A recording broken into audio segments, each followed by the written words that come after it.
Hi everyone, I'm Andrea, a certified gentle sleep coach, owner of Blissful Nights, mom of three, and I'm on a mission to give parents strategies that do not involve leaving babies alone to cry. So I wanted to come on for a question of the day today. Okay, so today's question. Hello, looking for any advice I can get. My 6.5-month-old has been waking every hour and sometimes every half an hour for the past few weeks. Previously, it was around every 2, sometimes 3 hours. When she wakes, I can get her to sleep quickly by nursing her, where she usually just suckles for comfort. Any advice on how to transition her to self soothe and fall asleep on her own is appreciated. She currently is in our room in her crib. Not sure if transitioning her to her own room would help as well. Thank you. Bedtime is around 7:30 to 8 p.m. and wake time is around 7 a.m.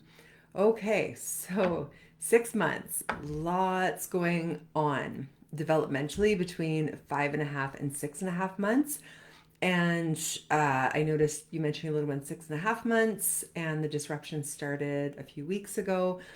I'm not sure how close your little one was born to their due date, but development tends to happen closer to due date than birth date. But it makes sense it could be developmental. So, what happens around 5.5 months is babies establish the ability to understand object permanence. So that's understanding that something or someone can exist when it's not in sight. So that's the very first time they can realize that you still exist when you're out of the room or further away or somewhere else. You can test to see if your little one has this if you hold an object out in front of them and then put it behind a blanket. Do they just look away, like out of sight, out of mind, or do they look to see where it went? Or if you drop something in front of them, do they look down to see where it went? Um, Try to have it land on something soft if they hear a sound that might attract their attention. But yeah, usually around 5.5 months is when they establish that milestone. Also, why we don't want to do any out of room coaching. I don't recommend out of room coaching at any age, but at before 6 months or before this 5.5 month milestone is in place, more babies are likely to go into a higher stress zone because they don't have the ability to understand that their parent still exists when you're not right in front of them. So that's one piece of development. Then, closer to 6.5 months or 6 months and a week from the due date, they're starting to establish the ability to understand distances. So, this is understanding that mom being 2 feet away is different than mom being 10 feet away, and all of that's different than being in mom's arms. And we can definitely notice some separation anxiety crop up. This might be an age where they don't want to be held by anyone else, even dad, like a foot away. They want to be attached to us. Or it could be with strangers, a bit of that stranger anxiety might come up. And it's partially because they're recognizing that they're powerless to close that gap. So they might cry or fuss more. That brings their caregiver closer and kind of solves a problem. So the object permanence, the distances, the other piece that happens somewhere around 6 months is this is the very start of their ability to understand that they're a separate human from their mother or their birth parent. Before this age, baby and mom were the same human. They had no concept that you were different humans. It would be like you realizing your arm is a different human or not part of you. It's just a foreign concept to them. But around 6 months, they're starting to realize that you and them, you're different humans. So, mini existential crisis, probably the first that we go through. But all of these things can contribute to increased separation anxiety, which can cause some wake ups. With separation anxiety, it doesn't mean that we necessarily have to cater to all of it. So if a little one is crying or fussing in dad's arms 2 feet away, that's okay. They can learn I'm okay 2 feet away from mom. Life goes on. I can still hear mom. I can still talk to her. Dad's great too. So it's okay to push through these things. Even with some sleep coaching, sometimes we'll see some separation anxiety or with little ones, they want to be in arms all the time. It's also okay for them to learn I'm okay when I hear mom or see when mom responds. It doesn't mean I have to be glued 24/7. So, and again, that's also why I don't do out of room coaching, especially during these peak periods of development when separation anxiety is more likely to be at play. We don't want to reinforce the separation by not responding or increasing the distance. So we still want to be there, but sending the vibe of, yeah, this is tired. I'm here with you. We've got this. Nothing bad's happening. And then they learn, okay, I'm okay if mom's 2 feet away or across the room, or if I'm in arms, but mom's not nursing me to sleep like I'm used to. These are okay things for babies to learn.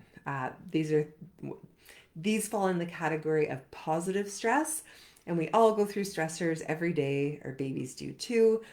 Positive stress actually increases our resiliency and our ability to adapt to future stress.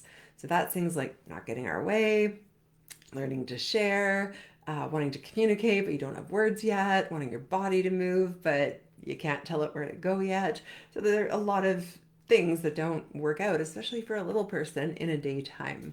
And that's okay. It's okay for them to learn that. We don't need to take away the frustration from those experiences, but we want to offer support. This is more cheering them on, like, I'm here with you. I know you can do it. We've got this. The other thing that does happen around 6 months, there is a growth spurt, but even though many 6-month-olds can be very convincing that they need to feed like a newborn again, they don't. It is reasonable, conservative, and realistic for a 6-month-old to do one 7 to 9 hour stretch through the night, barring medical issues with gaining or maintaining weight. Now, not all babies will just offer that up on their own. Some do, a lot don't.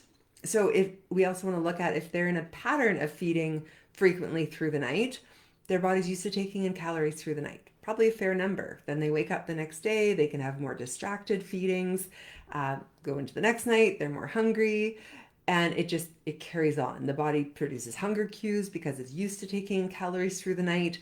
So if a baby is taking in 2, 3, 4, 5, whatever number of feedings, their body gets into that pattern. It doesn't mean they can't do a longer stretch, they're just not programmed to right now. The other piece with frequent awakenings is at any age, but at 6 months too, is how a baby falls to sleep. So sleep associations are given kind of a bad rap. That's just how a baby falls to sleep, whether it be nursing, rocking, holding, parent in the room. It's just the way that a baby understands how to go through that process of becoming drowsy and fall asleep. So that's what we would call their baseline. It's not a bad habit or a bad thing to do. It's more a matter of, is it working or not? Because however they fall asleep, it's only reasonable that they would expect to go back to sleep with the same amount of help or more in the middle of the night, not less. And we all go through multiple partial and full arousals through the night. Nobody sleeps through. We're just quite efficient, well, most of us, at connecting sleep cycles. So it seems like we're sleeping solidly, but we don't. So babies who fall asleep, let's say with nursing, it's a common association. Uh, some will ask to connect sleep cycles with that exact same method all night long. So I am all about the mental health of the entire family, because we know that so one, symptoms of postpartum depression and postpartum anxiety are almost identical to the symptoms of severe sleep deprivation. And we know that the way that depressed or highly anxious parents relate to their babies, the serve and return interactions are different. Um, we don't have the same energy or patience or tolerance when we're that tired. Nobody emotionally regulates well when we're tired. So I'm all about finding that middle zone. Let's support a baby through feeling some emotions, and uncomfortable ones, not distressed or overwhelmed. We don't want to go there, but frustrated is okay, tired is okay, mad is okay. We can hold space for that too. But we also want to prioritize, or equally prioritize, the mental well-being, physical health, emotional health of the parents, because parents are driving this ship. If we're going down, everyone's going down. So if the sleep association is really causing a huge sleep debt for the parents and negatively impacting them, it's okay to compromise and find that middle zone. When a little one has the skill of falling to sleep at bedtime, that's the only time I would really expect them to do long stretches through the night. Some will do it, that's more luck, some won't. So, skill is part of it. And it doesn't mean you have to do cried out. I don't do cried out with any of the families that I work with. I don't do fervor. I don't do time checks. I don't do timed comfort within the room. It's all based on how they're responding. We tailor our response to their reaction.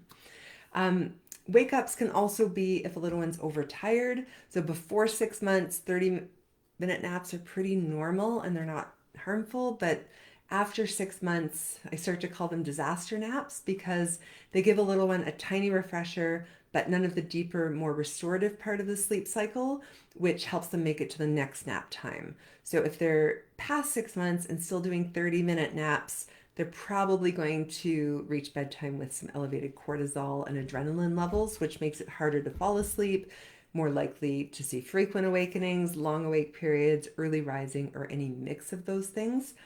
So looking at naps could help at this age too. And average wake windows at this age are about hour 3/4 to 2 1/4, maybe 2.5 hours. Usually by this age, we're on 3 naps a day. We want to see about 2.5 to 3.5 hours of daytime sleep.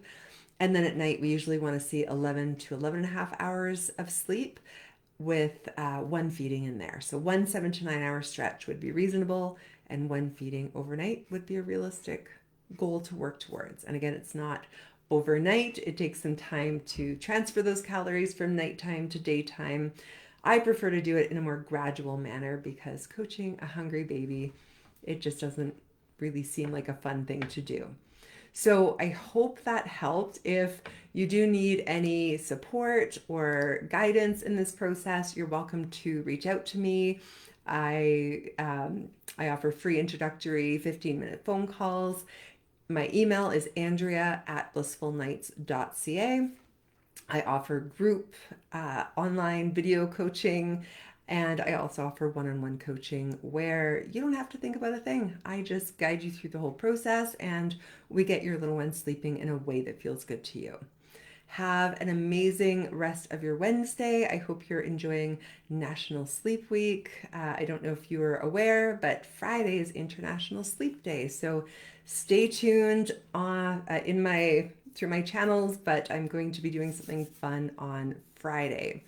And if you're not part of my group already, Gentle Sleep Solutions for Babies and Children, it's on Facebook. Go join. I do lots of these videos. There are so many pre-recorded resources available to you for free. I want parents to have information and education to get the best sleep possible and to know we don't have to do cry it out. There are other options available.